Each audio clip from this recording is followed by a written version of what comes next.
An Exeter congregation in crisis tonight after a beloved pastor is accused of preying on a teenage girl who is a member of the church.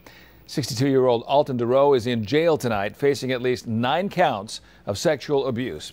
KMPH News anchor Nicole Garcia shows us why some members say they still support him and are willing to forgive him despite the shocking charges. This is seeing only on KMPH News. Dozens of members of the Church of God Exeter here have been coming to church tonight to pray for both the pastor and the girl who's accusing him of sexually abusing her. A person we spoke with says the congregation is having a difficult time with the news because both are leaders here at the church. The church called members to pray together Tuesday evening, many visibly upset by the bombshell that just dropped. 62-year-old Alton DeRoe was known to the congregation as Pastor Gene. Many young members looked to him for guidance. Gene was a father figure to almost all of us, so that's why so many people are coming.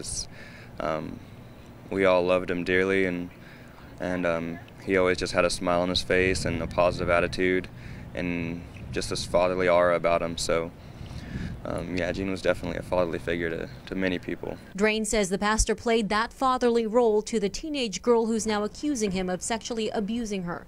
She's a youth leader at the church and even lived with the pastor and his family.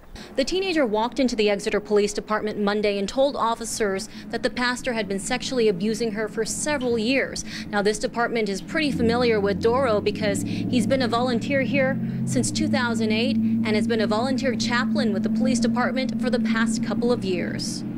Everybody has shortcomings, everybody has faults. We're all human. We're all subject to sin.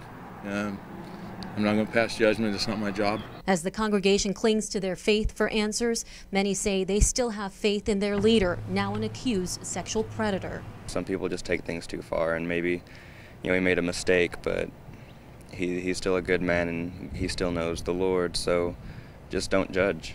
As for the girl who also looked to the pastor for guidance, eventually everyone gets sick and tired of being sick and tired, so I guess she got that one final push. Couldn't tell you the real reason, but everything comes to an end sometimes. A friend of the girl who made the accusation says she will likely continue coming to this church because this is her backbone, her foundation. As for the pastor, he's being held in the Tulare County Jail on more than $1 million bail. Reporting in Exeter, Nicole Garcia, KMPH News. Now, investigators say this appears to be an isolated incident between the pastor and the girl, and at this point, they do not believe DeRoe has abused any other children.